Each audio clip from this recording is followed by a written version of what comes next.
एक बार फिर मैं आपके सामने उपस्थित हुआ हूं वर्ग दशम के विषय गणित को लेकर। आज के इस वीडियो में हम लोग वर्ग दशम के विषय गणित के इकाई 1 वास्तविक संख्याओं का अध्ययन करेंगे। इसके पहले भी 2 वीडियो हम लोगों ने डाला है, जिसके अंतर्गत आप वास्तविक संख्या के विभिन्न प्रकार के संख्याओं का विस्तृत अध्ययन कर सकते हैं। यदि आपने उसका अध्ययन नहीं किया है तो आप लिंक में जाकर उस वीडियो को देख सकते हैं। आइए चलिए आज के इस वीडियो के मुख्य विषयों के बारे में हम लोग अध्ययन करें कि आज का विषय वस्तु हमारा क्या है। आज का हमारा विषय वस्तु बहुत ही सरल है और एक ही विषय वस्तु है, मात्र है, उनका नाम है महत्तम समापवर्तक। महत्तम समापवर्तक, जिसको हम लोग एचसीएफ बोलते हैं, हायर कॉमन फैक्टर, का इसका क्या अर्थ है और इसे बनाने की कौन कौन सी विधियां हैं, इस वीडियो में हम लोग जानेंगे। सवाल उठता है कि आखिर क्लास 10th में विभिन्न प्रकार की विधियों को क्यों जाने हम, क्यों हम जाने भाग विधि को, अपवर्तक विधि को, अभाज्य गुणनखंड विधि को या यूक्लिड विभाजन विधि को क्यों जाने। ये इसलिए आवश्यक है कि देखिए कभी कभी जैसे कोई भी स्टूडेंट जो झारखंड के हैं, अगर झारखंड के स्टूडेंट हमारे हैं तो वो वर्ग दशम में यूक्लिड विभाजन एल्गोरिथम का मार्क्स 3 है, जो एक अच्छे विस्तृत क्वेश्चन में आता है उनका, लेकिन बिहार के स्टूडेंट के लिए ऑब्जेक्टिव में भी पूछ देता है। ऐसी स्थिति में हम लंबी विधियों का प्रयोग क्यों करें, हम किसी सरल विधि से एचसीएफ निकाल कर टिक मार देंगे। यहां पर हमें सारी विधियां जानना अत्यंत आवश्यक है। इससे क्या होगा कि हमारी जो समझ है वो परिपक्व होगी और भविष्य में भी हमको यह विधियां काम देगी। तो चलिए हम लोग शुरू करते हैं। सबसे पहले महत्तम समापवर्तक को समझते हैं, आखिर ये होता क्या है। तो सबसे पहले हमारे सामने आप देख रहे हैं कि महत्तम समापवर्तक, इसको अगर हम अलग अलग करें तो पहले वर्ड है महत्तम, फिर है सम और अपवर्तक से समापवर्तक। तो सम और अपवर्तक, महत्तम हायर हो गया, यहां पर सम कॉमन हो गया और अपवर्तक फैक्टर हो गया। यहां हमको ये जानना है कि महत्तम समापवर्तक शब्द का असली अर्थ होता क्या है। अगर दिए गए संख्याओं का महत्तम निकालना हो तो महत्तम समापवर्तक का तात्पर्य होता है दिए गए संख्याओं का महत्तम समापवर्तक वह बड़ी से बड़ी संख्या होती है जिनसे दिए संख्या पूर्ण विभाजित हो जाती है। सीधी सीधी बात हम समझ जाए, यदि आपको कोई संख्या हम दे दें, जैसे मान लीजिए हम आपको देते हैं 6 और 8, अब बोले भाई 6 और 8 का महत्तम क्या होगा, तो आपको यह देखना है कि 6 और 8 ऐसी कौन सी संख्या है जो सबसे बड़ी है जिनसे ये दोनों विभाजित हो जाती है, अर्थात वह बड़ी से बड़ी संख्या जिससे ये दोनों संख्या पूर्ण विभाजित हो जाएगी, वह बड़ी संख्या इन दोनों संख्याओं की महत्तम समापवर्तक होगी। तो हम लोग इस बात को समझ रहे हैं। अगर हम इसको दूसरे अर्थों में कहें कि दिए संख्याओं के सर्वनिष्ठ अपवर्तकों में से सबसे बड़ी अपवर्तक संख्या ही दिए संख्या का महत्तम होता है। अब चूंकि यह शब्द थोड़ा आपको कठिन लग रहा हो, इसको हम लोग सरल कर देते हैं। अपवर्तक मीन्स भाजक। पहले भी आपने इसके पहले के वीडियो में हम लोगों ने अध्ययन किया था, यदि कोई भाजक किसी संख्या को पूर्ण विभाजित कर देती है तो वही भाजक संख्या अपवर्तक संख्या भी कहला जाती है। ऐसी स्थिति में हमको यह समझना है कि यदि दिए हुए संख्या का ऐसा कोई भाजक हमको लेना है जो दोनों को पूर्ण विभाजित कर देती हो और वो बड़ी से बड़ी संख्या हो। आइए इसको हम एक उदाहरण से समझने का प्रयास करते हैं। जैसे आपको हम बोले 6 और 8 का महत्तम निकालिए, तो हम आपको बोलेंगे कि 6 और 8 का सबसे पहले दोनों का अपवर्तक लिखें। तो 6 का अपवर्तक कौन कौन है भाई, 6 किन संख्याओं से पूर्ण विभाजित हो जाती है। तो हम देख रहे हैं 6 1 से 6 घर में आती है, 2 से 3 घर में आती है। इस प्रकार हम देख रहे हैं 6 1 2 3 और 6 से पूर्ण विभाजित हो जाती है। तो 1 2 3 और ये जो 6 है, यह संख्या 6 के अपवर्तक हो गए। अब वहीं 8 को लेते हैं। 8 किन संख्याओं से विभाजित हो जाती है पूर्ण, 1 से होती है, 2 से होती है, 4 से होती है और 8 से होती है। इस प्रकार इनके अपवर्तक कौन कौन हो गए, 1 हो गए, 2 हो गए, 4 हो गए और 8 हो गए। यहां पे हमने देखा कि 6 किन किन संख्याओं से पूर्ण विभाजित हो रही है और 8 किन किन संख्याओं से विभाजित हो जाती है। अब इन दोनों संख्याओं का जब अपवर्तक हम लोग निकाल लिए तो यहां पे हमको देखना है कि इन दोनों में कौन सम अपवर्तक है। आप गौर कर रहे हैं कि दोनों में कॉमन कौन है, 1 और 1 दोनों का कॉमन है, 2 और 2 दोनों का कॉमन है। इसका मतलब 6 और 8 1 से और 2 से दोनों संख्याएं कटती है। इस पर हम लिख सकते हैं कि 6 और 8 का समापवर्तक मतलब सम अपवर्तक कॉमन फैक्टर जो है वो है 1 और 2। अब यहां पर आपको देखना है कि 6 और 8 1 से भी पूर्ण विभाजित है और 2 से भी पूर्ण विभाजित है। तो इसमें से महत्तम कौन है, तो महत्तम हमारा 2 है, ये बड़ी है। जब ये बड़ी है तो जो बड़ी होगी वही महत्तम होगी। तो महत्तम समापवर्तक बराबर 2, अर्थात 2 एक ऐसी संख्या है, सबसे बड़ी से बड़ी संख्या है, जिससे हमारा 6 और 8 पूर्ण विभाजित हो जाता है। तो हमको लग रहा है हम लोग महत्तम समझ सके। इस प्रकार हम लोग समझ गए कि महत्तम समापवर्तक बराबर एक ऐसी संख्या होती है जो बड़ी से बड़ी होती है, जो दिए संख्या को पूर्ण विभाजित कर लेती है। चलिए अब हम लोग सीधा आते हैं महत्तम समापवर्तक ज्ञात करने के कौन कौन से विधियां हैं, कौन कौन सी विधियों की सहायता से हम महत्तम समापवर्तक बना सकते हैं। तो महत्तम समापवर्तक बनाने के लिए कुछ सामान्य विधि हम आपके सामने लेकर आए हैं, जैसे भाग विधि है, लंबी विभाजन प्रक्रिया की सहायता से निकालेंगे, अपवर्तक ज्ञात करके निकालेंगे, या अभाज्य गुणनखंड विधि की सहायता से ज्ञात करेंगे, और हमारा जो इस इकाई का मुख्य है यूक्लिड विभाजन एल्गोरिथम की सहायता से निकालेंगे। यहाँ पे हम लोगों को भाग विधि, अभाज्य गुणनखंड विधि और यूक्लिड विधि की हमारा प्रयोग होगा। इस क्लास 10th में ये तीनों विधियों का प्रयोग होता है। तो सबसे पहले हम लोग जानेंगे भाग विधि, जो हम लोग शुरू जब प्रारंभिक कक्षाओं में पढ़ रहे थे उस समय भी आपको महत्तम समापवर्तक बनाने के लिए इन विधियों की सहायता से दिखाया गया होगा या सिखाया गया होगा। जैसे मान लीजिए अगर हम आपको लेते हैं 2 संख्या, जैसे 8 एवं हम ले लें 30, अब बोले भाई इनका एचसीएफ ज्ञात करें। तो सबसे पहले आप यहां देख रहे हैं कि 8 जो है वो 30 से छोटी संख्या है। ऐसी स्थिति में हमारा 30 जो है वो भाज्य के रूप में आएगा और 8 भाजक की भूमिका निभाएगा। तो हम लोग यहां 8 से 30 को विभाजित करते हैं। तो हम देखते हैं 8 से 3 घर खिलाए तो 8 से 24 आपका हो गया, शेष बचा हमारा 6।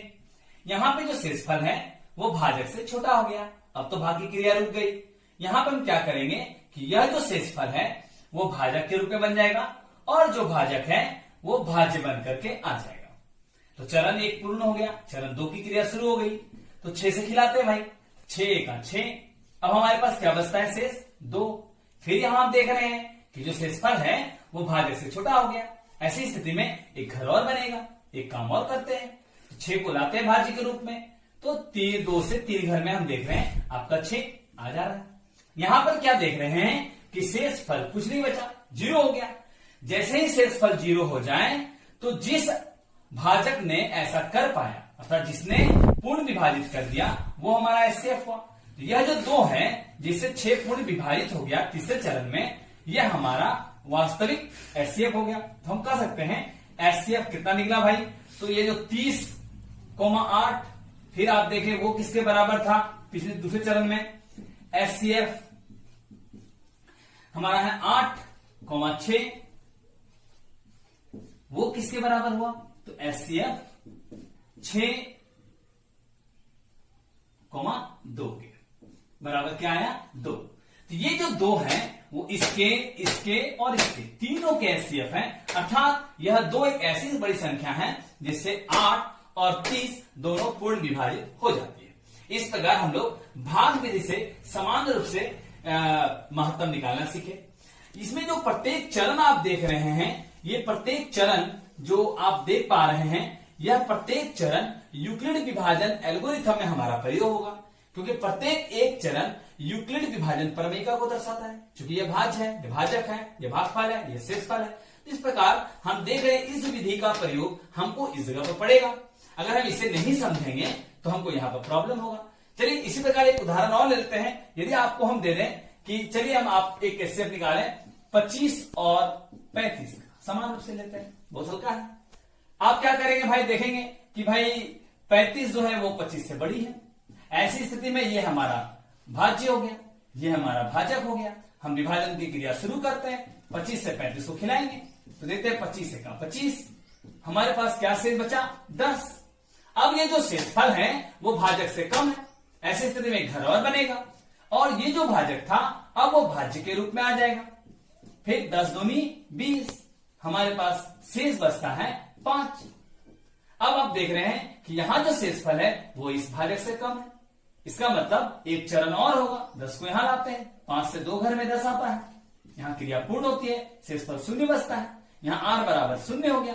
जैसे ही r बराबर 0 होता है वैसे ही जिस भाजक ने ऐसा किया वह पूरे क्रियाओं का महत्तम होता है। तो हम कह सकते हैं यहां पर भी, इसलिए हम देख सकते हैं कि एचसीएफ जो हमारा था 35,25 वो किसके बराबर हो भाई, दूसरे चरण का एचसीएफ किसके, तो 25,25 10। फिर अगला किसके बराबर हुआ, तो एचसीएफ लेते हैं 10,5 के। कितना आंसर आया भाई, 5 आया। तो हमने क्या देखा कि ये जो 5 है वह बड़ी से बड़ी संख्या है जिससे 25 और 35 दोनों पूर्ण विभाजित हो जाती है। इस प्रकार भाग विधि से हम लोग एचसीएफ निकालना सीखे। इस विधि का प्रयोग हम इसको बनाने में हमारे सहयोग मिलेगा, क्योंकि अगर हम ये जानते हैं तो इसकी सहायता से हम इसके भी बना लेंगे, कोई बात नहीं। चलिए अब हम लोग देखते हैं एचसीएफ निकालने का दूसरा, जिसका नाम है अपवर्तक विधि। क्योंकि इसके पहले भी हम लोग जिस विधि से समझे वो अपवर्तक विधि थी, फिर भी कोई बात नहीं, इसको हम विस्तार से समझने का प्रयास करते हैं और उदाहरण में यही संख्या लेते हैं जो हम लोगों ने पहले लिया था। तो आइए देखते हैं हम लोग अपवर्तक, देखते हैं महत्तम बनाने की दूसरी विधि, अपवर्तक विधि। इसका वर्णन हम लोग पहले भी किए हैं, यहां पे एक बार फिर देख लेते हैं। मान ले दो संख्या लेते हैं 8 और 30 का हम लोगों को ज्ञात करना है महत्तम समापवर्तक। तो इसके लिए करना क्या है, सबसे पहले 8 के कौन कौन से अपवर्तक हैं, 30 के कौन कौन से अपवर्तक हैं, उसे ज्ञात किया जाए। तो देखते हैं 8 के कौन कौन से अपवर्तक हैं। 8 के अपवर्तकों की संख्या अर्थात 8 किन किन संख्याओं से पूर्ण विभाजित हो जाती है। तो देखते हैं 8 पहले 1 से 8 घर में आती है, 2 से 4 घर में आती है, 4 से 2 संख्या हुई आगे। तो हमने पाया 8 के अपवर्तक हैं 1, 2, 4 और 8, अर्थात 8 1 से, 2 से, 4 से और 8 से पूर्ण विभाजित है। अब हमारे सामने है संख्या 30। तो 30 के कौन कौन से अपवर्तक हैं, इसे भी लिख लिया जाए।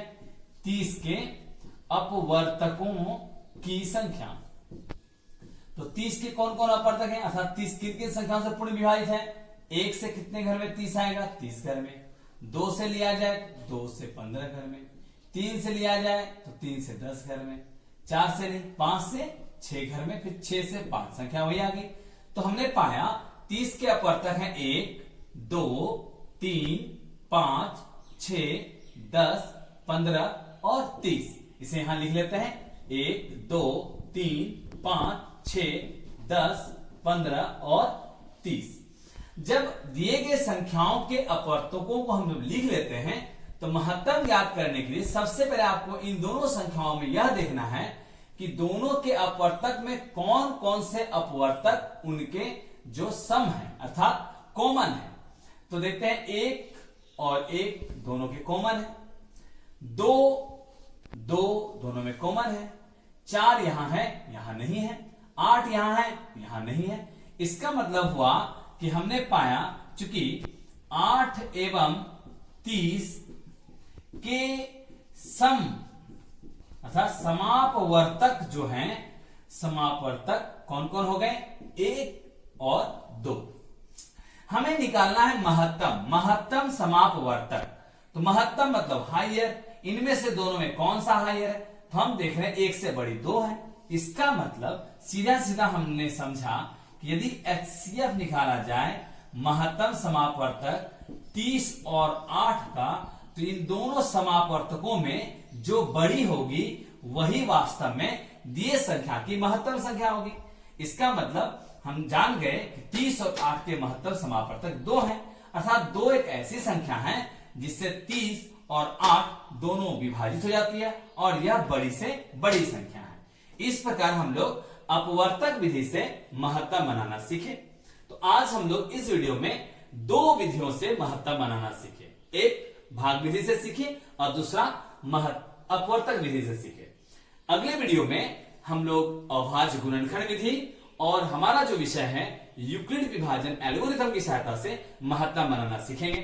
चलिए, इस वीडियो में हमें उम्मीद है कि आप विषय वस्तु को अच्छी तरह समझ सके होंगे।